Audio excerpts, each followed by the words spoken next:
राधे, जय श्री कृष्णा दोस्तों। किशोरी क्रिएशन से मैं सपना शर्मा आप सभी का हार्दिक स्वागत करती हूँ आपके अपने चैनल पर। दोस्तों, वैशाख का पवित्र मास चल रहा है और आप वैशाख मास महात्म्य की कथा का श्रवण कर रहे हैं। इससे पहले के 18 के अध्याय मैंने मेरे चैनल पर डाले हुए हैं। अगर आपने उनको नहीं सुना है तो आप मेरे चैनल पर जाकर उनको देख भी सकते हैं और सुन भी सकते हैं। आइए सुनते हैं वैशाख मास महात्म्य का 19वां अध्याय। व्याघ बोला, हे ब्राह्मण, आपने समस्त सुफल के दाता वैशाख के सभी धर्म विष्णु भगवान के निमित्त बताए हैं। सो हे प्रभु, वे विष्णु कैसे हैं, उनके लक्षण परिणाम क्या है, कैसे लोग अपने सद्भावों से इन्हें जान सकते हैं, वैशाख धर्म क्या है जिससे विष्णु भगवान प्रसन्न होते हैं, यह सब आप मुझे बताइए। मैं आपका सेवक हूँ। व्याघ के इस प्रकार पूछने पर जगत के ईश अनामय नारायण को नमस्कार कर शंख मुनि बोले, हे व्याघ सुन, मैं विष्णु के कलमश रहित रूप का वर्णन करता हूँ।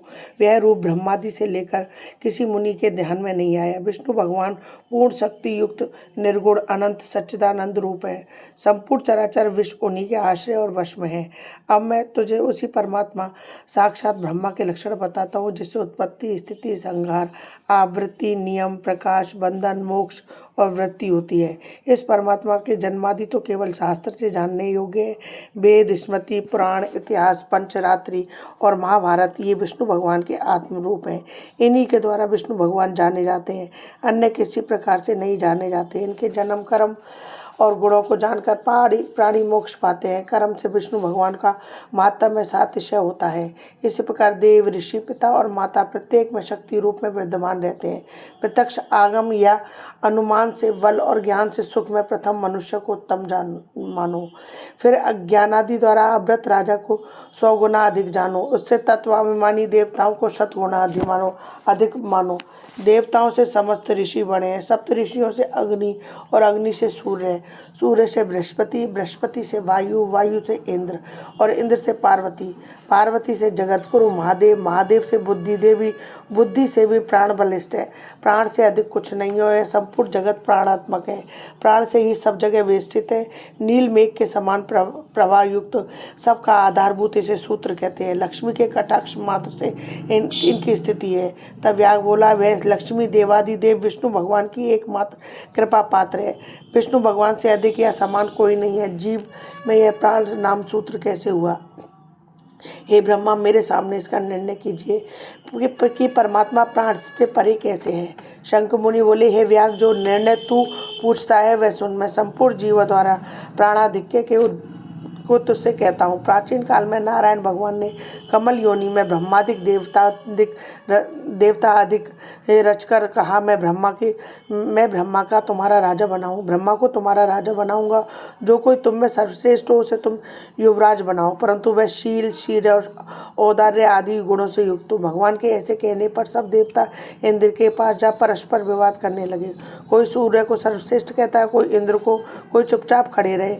जब वह किसी प्रकार से निर्णय पर नहीं कर पाए तब नारायण उनके पास गए और नमस्कार कर हाथ जोड़ कहने लगे, हे महाराज, हमने आपसे बहुत विचार किया, परंतु हम में से कोई भी अधिक श्रेष्ठ नहीं दिखाई देता है। अतः हे प्रभु, आप ही इसका निर्णय करके हमारे संशय को दूर कीजिए। देवताओं के इस प्रकार के प्रश्न सुनकर भगवान हंसकर कहने लगे कि मेरे विराट रूप शरीर में जिसके निकलने से शरीर गिर पड़े और जिसके प्रवेश होने से खड़ा हो जाए वही से देवताओं में अधिक श्रेष्ठ है, तथा अन्यथा कोई नहीं। यह सुनकर देवताओं ने तथास्तु ऐसा हो कहा। तब जयंत नाम का देवता भगवान के पांवों से निकल गया। तब उसको पंगु कहने लगे। गोहेंद्रिय से दक्ष नाम प्रजापति निकल गए तो उसे षंड कहने लगे। हाथों से संपूर्ण देवताओं का स्वामी इंद्र निकला, उसे हस्तिहीन कहने लगे। नेत्रों से सूर्य निकला, उसे काना कहने लगे। नाक से अश्विनी कुमार निकले, उन्हें नाशिका रहित कहने लगे। कानों से दशाएं निकली, उन्हें बहरा कहने लगे। जीवा से वरुण निकले, इसलिए उसे अरसज्ञ कहने लगे। वाणी से वाणीश्वर अग्नि निकला, तब उसे गूंगा कहने लगे। रुद्र मन से निकल गए तो उसे जड़ कहने लगे। इसी तरह सभी देवता शरीर के विभिन्न अंगों से निकले, परंतु फिर भी शरीर में नहीं गिरा। यह सुनते ही खाते पीते, सूंघते, बोलते, चलते फिरते रहे। फिर प्राण के निकलते ही उसे मृत कहने लगे। सब देवता विस्मित हो कहने लगे, जो कोई हम में से इस गिरी हुई देह को उठाने में समर्थ होगा वही सर्वश्रेष्ठ है, वही युवराज होगा। ऐसी प्रतिज्ञा कर क्रम से जैसे जैसे निकले थे वैसे वैसे ही अब प्रवेश करने लगे, परंतु देह फिर भी ना उठी।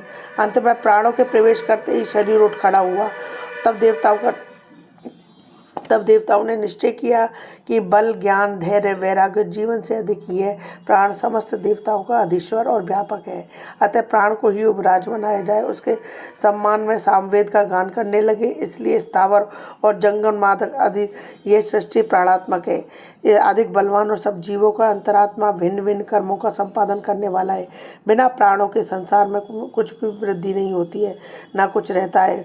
वही प्राण देवात्मक और सब देव में व्यापक वासुदेव भगवान का अनुवर्ती और वशीभूत है। इसी प्राण को विष्णु भगवान का ऐसा सहायक कहते हैं। पर विष्णु भगवान का ऐसा महात्म्य लक्ष्मण जानकर जीव पूर्व जन्म शरीर त्याग कर नारायण के समीप परम धर्म जगत को पाता है। शंख मुनि के ऐसे वाक्य सुनकर व्याग प्रसन्न कहने लगा, हे शौर्येश्वर, प्राण की महिमा जो कहीं भी विदित नहीं है, न सुनी गई है, आप मुझसे कहिए। तब शंख मुनि बोले, प्राचीन काल में देवादिदेव अनामय नारायण भगवान का अश्वमेध द्वारा पूजन करने के लिए प्राण गंगा तट पर गया। वहाँ वह बहुत से मुनियों को संग ले हल से भूमि को शुद्ध करने लगा। जहाँ पृथ्वी के नीचे गुफाएं व कर्ण नाम के महात्मा समाधि लगाए हुए बैठे थे, वे हल से बाहर खिंचाए। तब प्राण को अपने सामने खड़ा देख क्रोध से शाप देते हुए बोले, तेरी महिमा तीनों लोकों में जाती रहेगी और भूलोक में तुझे कोई नहीं मानेगा। मुनि के ऐसे कहने पर क्रोध कर प्राण बोला, मैं निरपराध हूँ, तूने बिना अपराध मुझे शाप दिया, इसलिए हे कर्ण तू गुरुद्रोही हो, तेरी वृत्ति विश्व में निंदित हो। तभी से संसार में विशेषकर भूलोक में प्राण की महिमा प्रसिद्ध नहीं है। शाप के कारण कर्ण गुरु को मार सूर्य का शिष्य हुआ। हे व्याघ्र, जो कुछ तुमने पूछा सो मैं तुम्हारे सामने कहा है। इति श्री 19वां अध्याय समाप्तम। दोस्तों, यदि आपको मेरा ये वीडियो पसंद आए तो प्लीज़ मेरे वीडियो को ज़्यादा